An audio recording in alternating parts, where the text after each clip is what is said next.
you are here, and good Well, morning to everyone, and welcome to the church in Ocean Park. And it's an exciting day. We've got uh, Bodhi Day, and we've got the third Sunday of Advent. So, as always, we celebrate and embrace a diversity of traditions. So let's see. So everybody, go on mute, please, because we're gonna sing a song together. Go on mute and then take a good stretch, because you'll probably need your arm. Sunday does have a theme, and for the third Sunday of Advent, the theme is joy. And I kept thinking, what song? But there's a song that I knew I grew up singing in church camp, and I'm sure a lot of you might know it too, but you'll need to use your arms. So like this. I've got that joy, joy, joy, joy down in my heart. Where? Down in my heart. Where? Down in my heart. I've got that joy, joy, joy, joy down in my heart. Where? Down in my heart to stay. So some of you have heard that song before. I see you sort of nodding your head. All right, so let's do that one again. Here we go. I've got that joy, joy, joy, joy down in my heart. Where? Down in my heart. Where? Down in my heart. I've got that joy, joy, joy, joy down in my heart. Where? Down in my heart to stay. And I've got love, love, love, love down in my heart. Where? Down in my heart. Where? Down in my heart. I've got that love, love, love, love down in my heart. Where? Down in my heart to stay. Now this is the one where you've got to really get your lips going for this, because I'll say, I've got that peace that passes understanding down in my heart. Where? Down in my heart. Where? Down in my heart. I've got that peace that passes understanding down in my heart. Where? Down in my heart to stay. I've got that joy, joy, joy, joy down in my heart. Where? Down in my heart. Where? Down in my heart. I've got that joy, joy, joy, joy down in my heart. Where? Down in my heart to stay. Thanks, everybody. I saw you singing. I saw you moving your arms. Welcome to the church in Ocean Park, a wonderful interfaith community. I'm Dr. Kim Harris, and I love getting to do the welcome and to say good morning to everyone. And it is definitely an amazing day. This is a community that loves to sing. This is a community that focuses on social justice and social action. This is a community where all are welcome. You are welcome if you are Buddhist or Hindu. You are welcome if you are Christian. You are welcome if you are Jewish, if you are Muslim, if you are Wiccan, if you are all of the above or none of the above. You are welcome. If you are vaccinated, unvaccinated, you are welcome. You're welcome if you are just seeking. You're welcome if you heard that there was a strange Zoom church and you wanted to check us out. You are welcome. You are welcome if you are transgender. You're welcome if you are gay. You're welcome if you are married, single, divorced. You are welcome. You're welcome if you are tired and just woke up.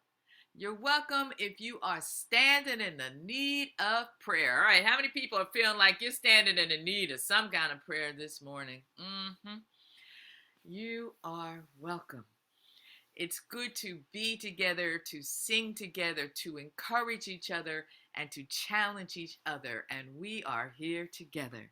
So welcome to the church in Ocean Park. And one of the ways that we center ourselves is with a chant from Thich Nhat Hanh. And we'll chant this 3 times. I have arrived.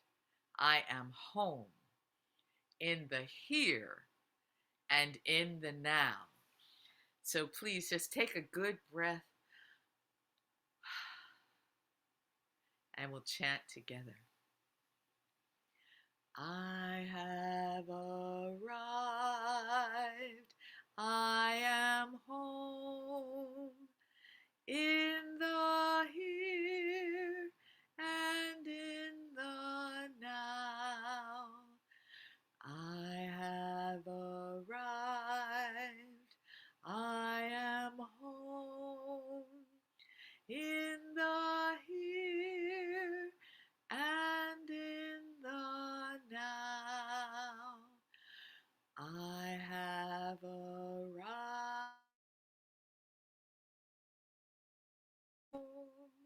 in the here and in the now. Welcome to the church in Ocean Park. I'm Reverend Janet Gallery McKithen, and I'm the minister at this church. I get to be the minister here. I'm lucky about that. I also welcome you to the church in Ocean Park, and I want to remind you that you may hear something that you disagree with because we are from different life stages and life experiences and different faith traditions. And so when you hear something that you disagree with, if you do, just know that your voice is just as important as the person who just spoke. And if you'd like to discuss whatever they said further, just put your name in the chat and say, I want to talk about this topic more. I didn't get enough. And we'll see if we can find a time to discuss that. But you're welcome to the church in Ocean Park. We are recognized that all of us are on stolen land, stolen violently. And we recognize that the Chumash and the Tongva and the Quiche folks are still among us in Santa Monica and beyond. And so we commit ourselves to getting to know Native folks and folks who are underrepresented and who are sometimes invisible to us. So we take a moment to acknowledge that we are on stolen land. Welcome to the church in Ocean Park. Today we are celebrating two things, Bodhi Day and the third Sunday of Advent.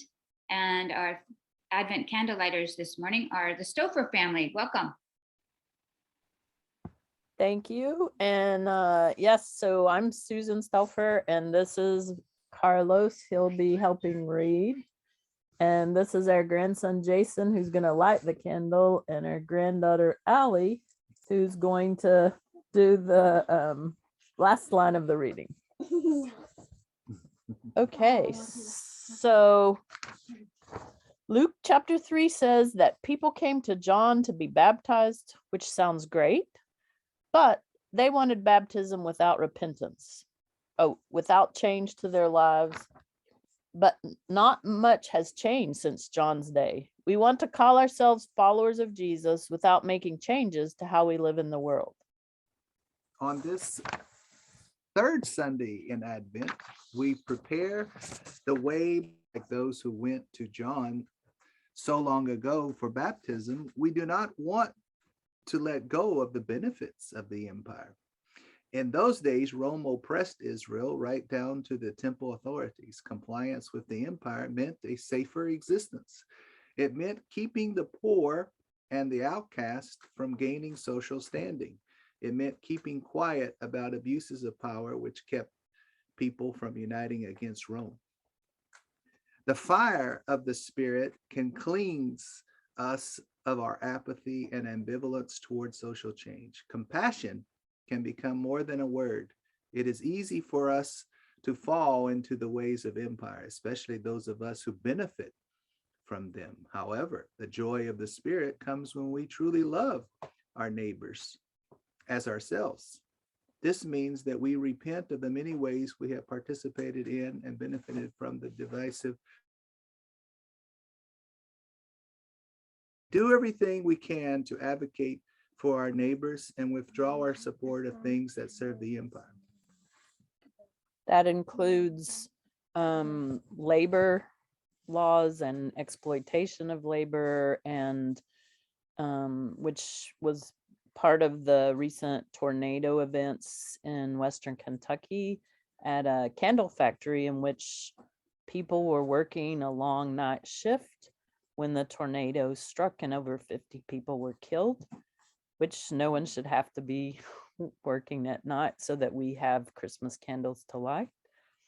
And the degradation of our world, which was part of the supercell which produced this tornado, which was record breaking in its death and destruction it left behind.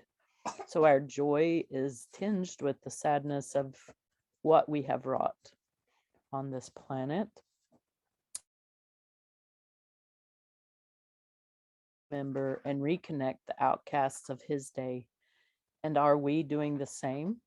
Working to dismantle oppressive systems is a way to love our neighbor and to make room for God's powerful and joy-filled spirit to become alive in us, overflowing to our neighbors. We light the third candle this morning, the candle of joy.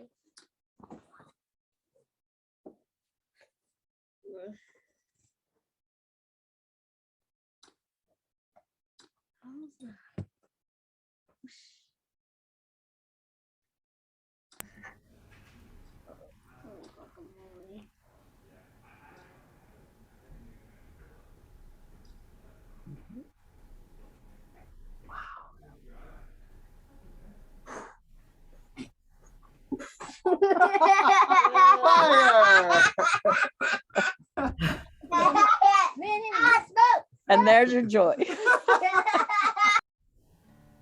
Wow, thank you, Stouffer family. That's wonderful. In the 60s, everyone I knew had a book called Handbook to Higher Consciousness. Thank you for my life.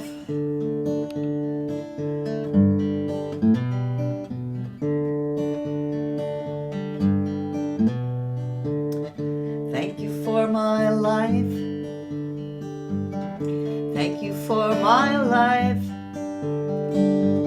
Each precious day is a gift to me, and I can hardly believe the beauty I see. Thank you for my life. Thank you for my life.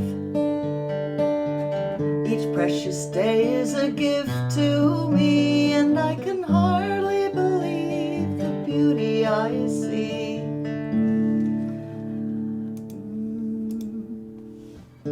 Thank you for my suffering and the wholeness that it brings.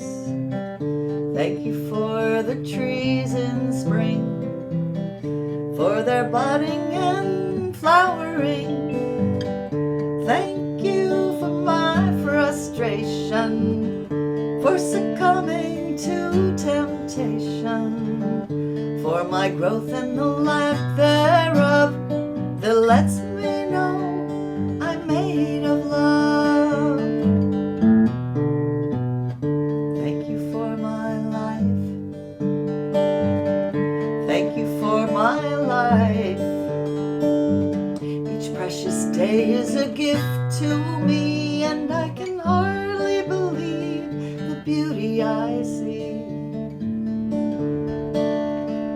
Thank you for my range of feelings, for the unexpected healings, for my process of growth, for love and hate I learned from both. Thank you for the lessons unending, for the power of surrendering, for boredom and waiting to be free. Thank you for creating this for me. Thank you for my life. Thank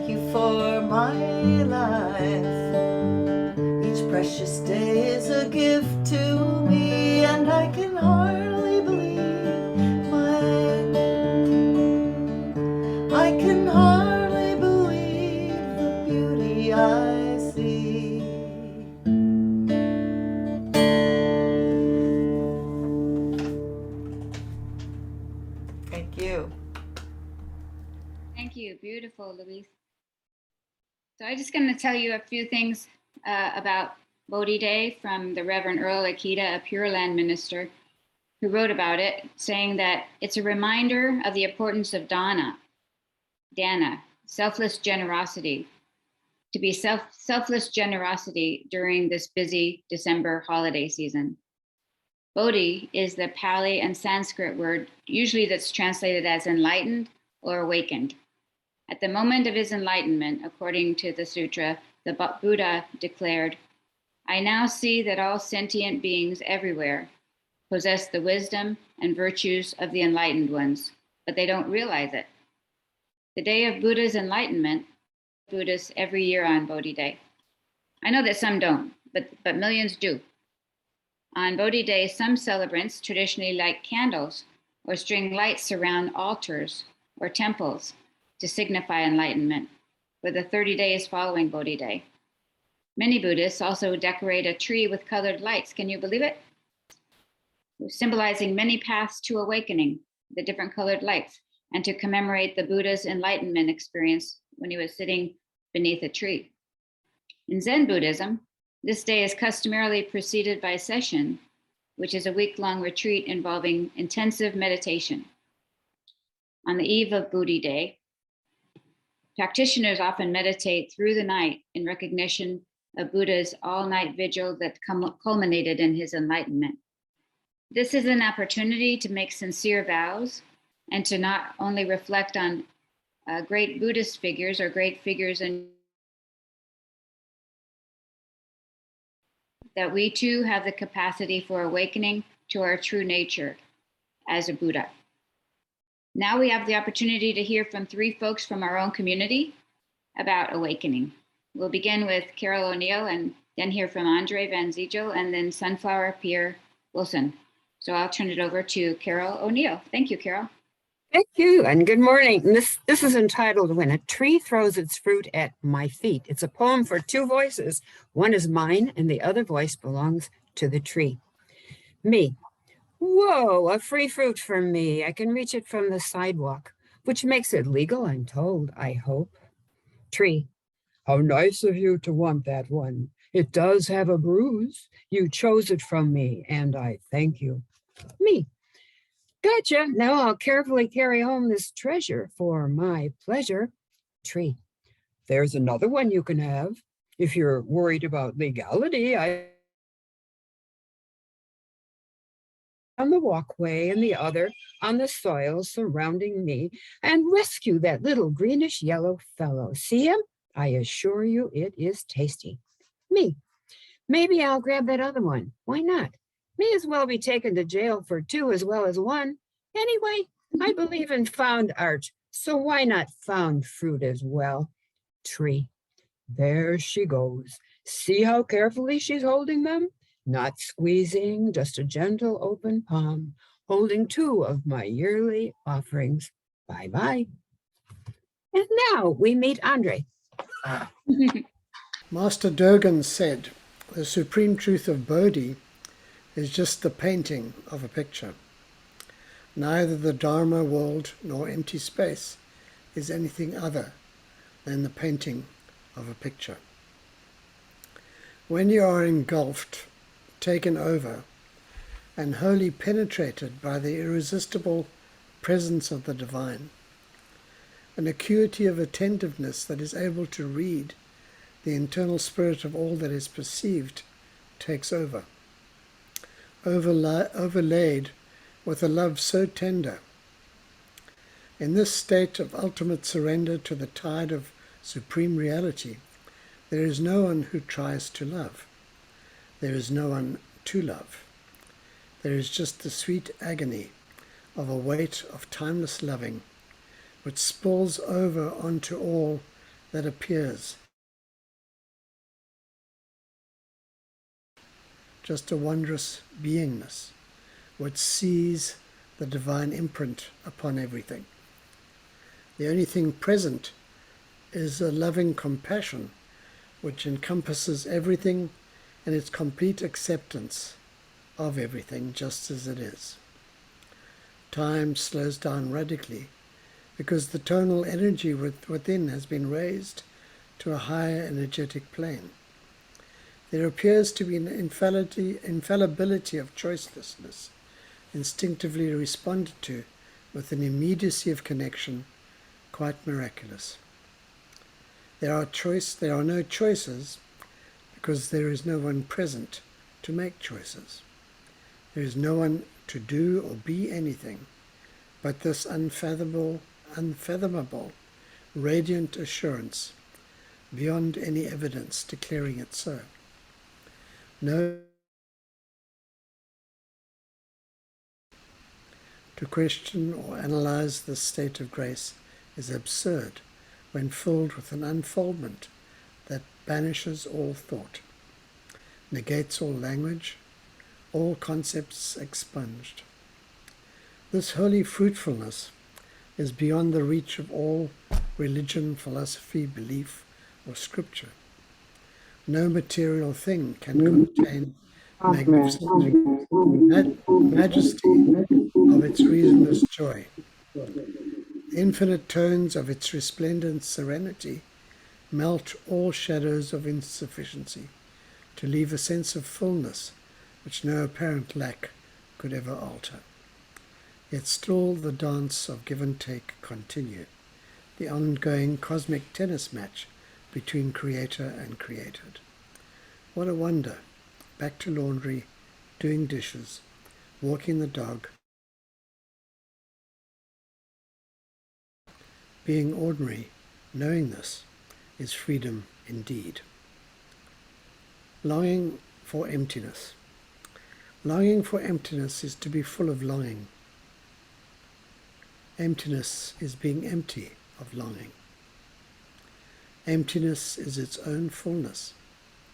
Emptiness is. It cannot be gained.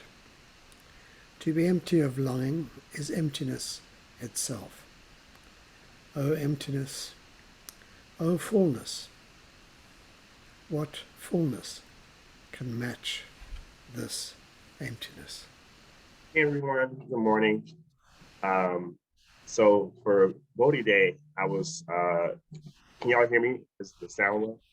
Awesome. I was thinking to myself, when I was in psychology class in high school, there was like the Maslow hierarchy of needs.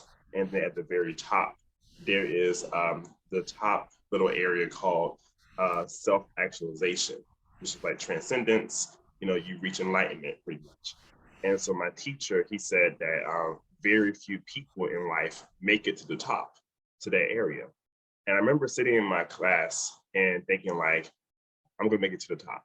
Like, I want to be the one of the people who will. And I like fast forward to like last month, my friend was doing an energy reading on me. And then she said like my crown chakra was opening up. And that was beautiful, but it was also terrifying because I realized that probably the reason why not that many people make it to the top or want to make it to the top is that the process is quite a lot. It's not easy. It's not, at least for me, it hasn't been. So just reflecting on awakening and just the whole process of, you know, undoing certain things and letting things fall away. And I've heard a quote from Jan Levanzat that says, all change is preceded by chaos. And that really stuck with me because I feel like that's what's going on, at least personally, is just a lot of just spiritual destruction and this like spiritual cleansing to get to that area of enlightenment and awakening. And I'm personally figuring out how to coexist in this world while going through that process, and just realizing how it feels lonely. I'm not going to say it is lonely, but it just feels lonely. Trying to do this day to day, you know, exist as a member of society while going through, you know, these things that are just so much bigger than just like Netflix and taxes and bills and things of that sort. So I think I want to stop there, but yeah, I would say awakening is a beautiful process, but like with any process, it takes time. And then there are easy days and then there are challenging days. But, you know, they get you to where you not only want to go, but what's in your highest best and good. So thank y'all. I'm gonna check there.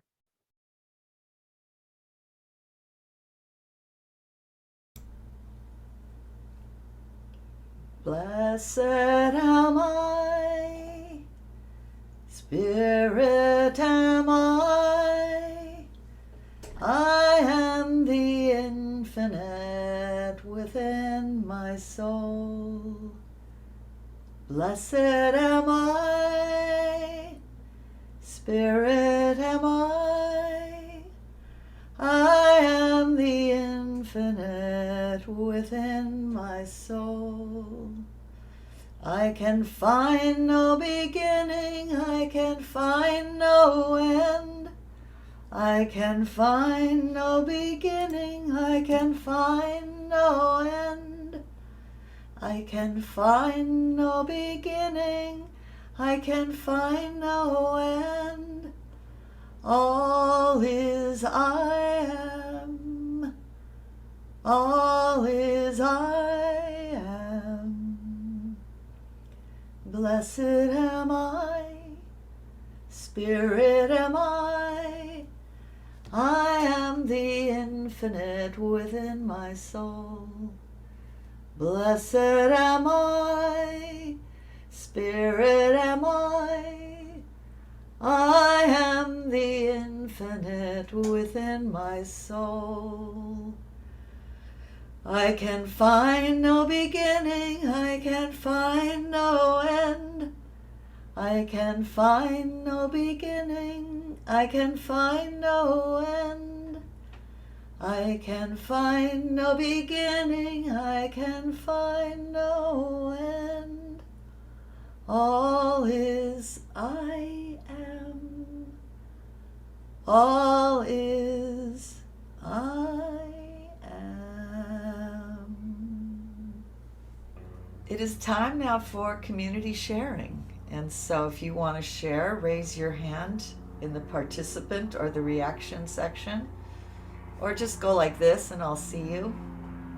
Would anyone like to share? I see Jeannie. I wanted to say to Sunflower Pierre, I loved your, I want to look at my notes. All change is preceded by chaos. I love that because it's so true. It's such a true statement about life. We have this idea, I think, when we're young that life is going to be kind of like a linear progression and that it's going to get better and better and better. But instead it's kind of like a sine wave, right? It's ups and downs and ups and downs, and it's learning how to surf those and to make it through the challenges. There's another metaphor that I really like that means pretty much the same thing, which is that you have to pull back the bow before you can send the arrow flying.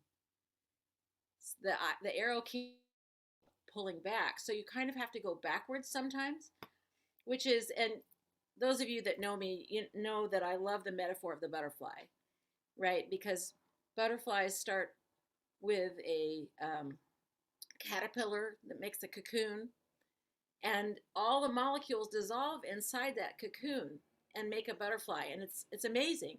And sometimes we have to do that in our lives. I'm doing that right now. I'm reinventing myself, and it does feel chaotic. It feels very chaotic. But Sunflower, I loved your statements about taking, I don't remember exactly what it was, but it was taking one day at a time, being patient, and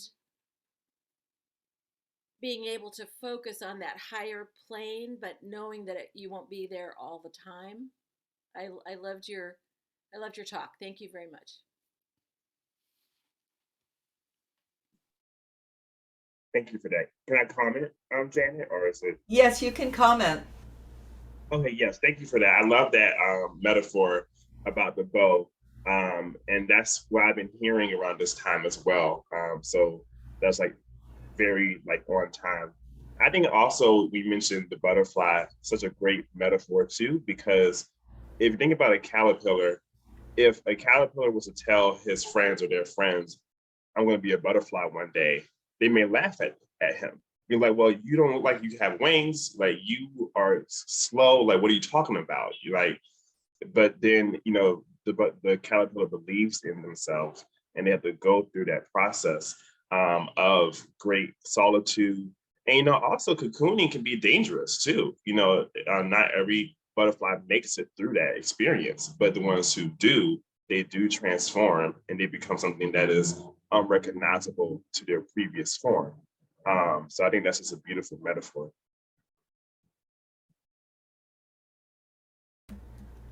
Beautiful. All right, Daria?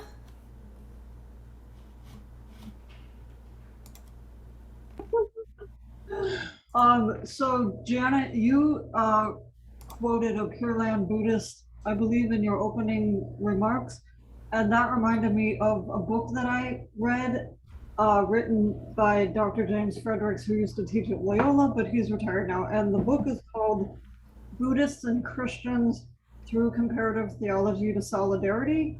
And in his book, he does a comparative analysis between Buddhist teacher Nagarjuna and Thomas Aquinas. And I think it's a really fabulous book. And since we're talking about Bodhi Day and enlightenment and Buddhism, please check this book out. It's actually really good. I'll put it in the chat. Rachel. Good morning, everyone. Thank you, Reverend Andre and Sunflower, for your words this morning. And thank you, Louise, for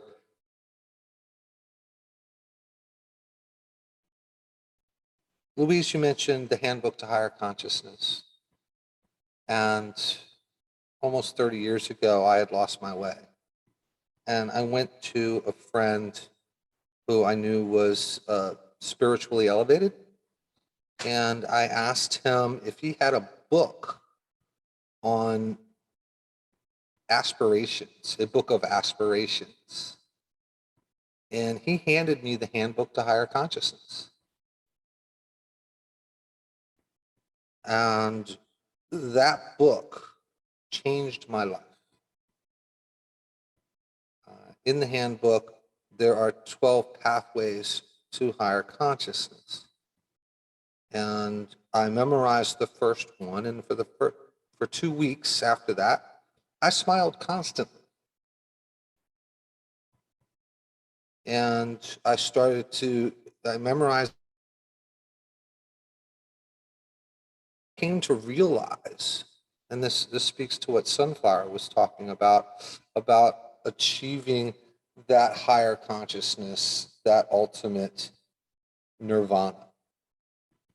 And I came to realize that I could practice this one sentence for the rest of my life and be uplifted in my own spiritual awakening, my own journey towards higher consciousness. And I'd like to share that sentence with you today. I am freeing myself from security, sensation, and power addictions that make me try to forcefully control situations in my life, thus destroy my serenity and keep me from loving myself and others. Soundtrack of my life. That is the one thing that sentence embodies what my life, or what I try to make my life, all about. In times of good, in times of bad, that sentence has strengthened me, given me the ability to appreciate the good times and bolster me during the bad times. And so, Sunflower, I really appreciated what you had to say. It's a journey. We all say it's about the journey, not the destination. And if anybody, I have a PDF version of the handbook. I'll pop it into the chat, available to you. In the past, I've used the book. I've just opened the book randomly and found relevance and sustenance in my life of what was going on at the moment, just by randomly opening the book and reading from it. And so, thank you, Louise, for bringing that up. There are, in my mind, not enough people that know about the book, and I really highly recommend it. Thank you.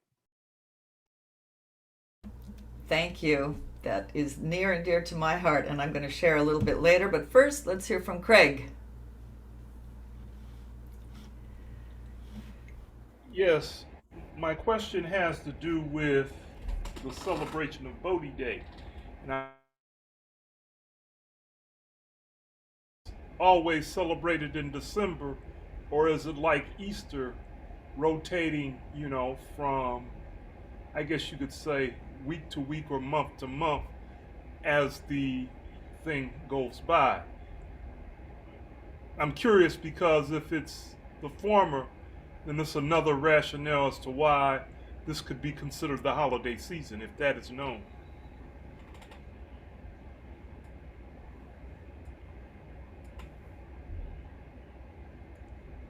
I assume that Chris Chappell might be the best one to answer this, but I did read about it and I've forgotten what it is. It's not a date that's set on our calendar. I know that. Chris, do you know? Yeah, it's like it's lunar, so it would be keeping track of the phase of the moon when this day happened. It had to have been why it will switch. Like next year, I think it's going to be in January, and so it's like Easter. What Craig said is correct. And it's more like Ramadan. Yes, yeah, it's on the lunar calendar. Thank you. All right, is there anybody else who'd like to share? Just raise your hand like this if you want. All right, then I would like to share. Thank you, Rachel, for your comments. That book meant a lot to me too. I picked it up one day and kind of was totally involved in it for 6 months, and it helped me so much. It's just about loving more, demanding less, demanding from life to be secure, to have more sensation, our addictions kind of thing. That book was just so good for me, and a lot of people had it, and I just discovered it in the 80s, I think. But I spent some time. Ken Kais was an amazing man. He was a quadriplegic, and yet he was so full of joy and life, and he had this whole thing up in Coos Bay, Oregon, and I spent some time up there. So I've always been a seeker. And also, Sunflower, I love what you said about, you mentioned the falling away, because I think that's what enlightenment is already in us, is already there. It's just we have so much stuff covering over that has to fall away. One of my spiritual teachers has said, you don't have to know anything more. It's not like you have to know anything. It's to let things go that are, all the detritus and trash we've got going. I struggle with addictive behaviors, and, it's like I had a friend who once called it spiritual warfare. It's just letting things go that prevent us from feeling that enlightenment that we all have within us. But anyway, I loved all the three speakers and what you said. So thank you so much. We have time for another share if you want. Anybody else? Okay. Oh, Reverend Joseph, go ahead. Yes, just a thought that came to me while you were speaking just now. It's the writer of a hymn, one of our hymns, and the Methodist hymns have a lot of theological meaning and content and messages in them. This was about a hymn writer whose business was burnt down. His whole business was burnt down. And while he decided to take a break, so he sent his to England for a little break after the destruction of their business. And while they were on the ship going, the vessel struck another ship, and their 3 daughters perished in the calamity there on board. When the wife reached England, she sent him a brief message, saved alone. And when he read that saved alone, he realized what had happened, that his all 3 daughters had perished in the accident at sea.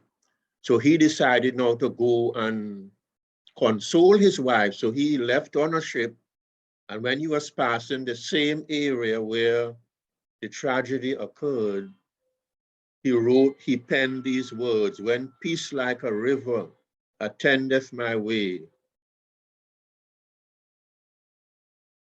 whatever my lot, thou hast taught me to say, it is well with my soul." And out of that tragedy, that song, that hymn has, I think, saved and inspired millions of people throughout the world. So out of tragedy, great experiences can manifest. It's the chaos and then the result after. Thank you so much. Okay, I think it's time for Kim, Dr. Kim.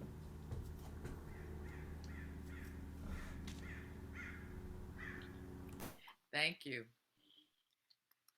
Well, I think what I'll do, since Reverend Joseph, you mentioned this particular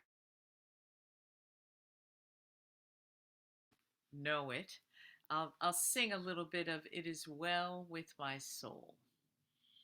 And those of you that know me know that I've got a pile of hymnals just off my left shoulder here. Okay, so this is how that beautiful hymn goes. When peace like a river attendeth my way, when sorrow like sea billows roar, whatever my lot, thou hast taught me to say, it is well, it is so. It is well, it is well with my soul, with my soul. It is well, it is well with my soul. And Lord, haste the day when my faith shall be sight, the clouds be rolled back as a scroll, the trumpet shall, God shall Even so, it is well with my soul. It is well, it is well with my soul, with my soul. It is well, it is well with my soul. It is well, it is well with my soul, with my soul. It is well